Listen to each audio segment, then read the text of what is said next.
Македонија го активираше ЕУ механизмот за цивилна заштита, бара помош од другите држави, пред се во воздухоплови кои ќе помогнат да ги изгаснат пожарите низ земјава.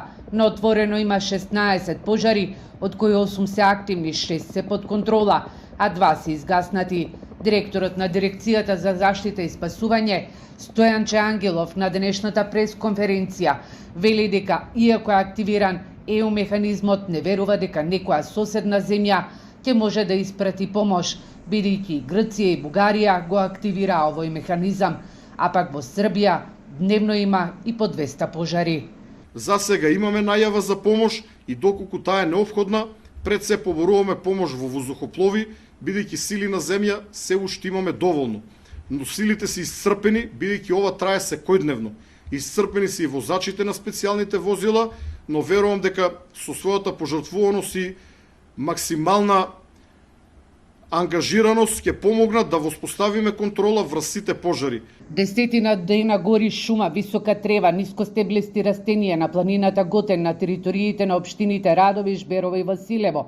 Пожарникари вработени во национални шуми, припадници на армијата, доброволци, огнот го гаснат со помош на пинцгауери, лопати, гребли, пумпи од земја, а со ер-трактори и хеликоптери од воздух. Превентивна евакуација на население има во Крива Паланка и Беровско.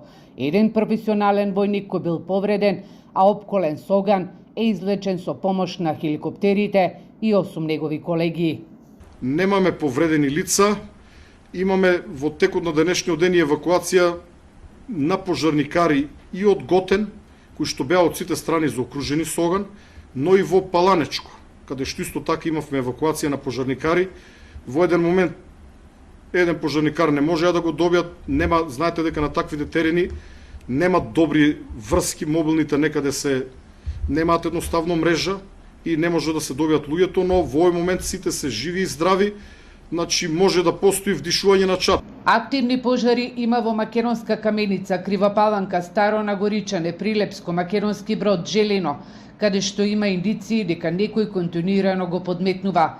Директорот на Дирекцијата за заштита и спасување Ангелов до граѓаните апелираше да внимаваат кога се движат во природа, да не палат оган на отворено, а во регионите каде што беснеат пожарите, жителите превентивно да си ги заштитат своите домови, со орање на површините околу куќите и сечење на дрвјата.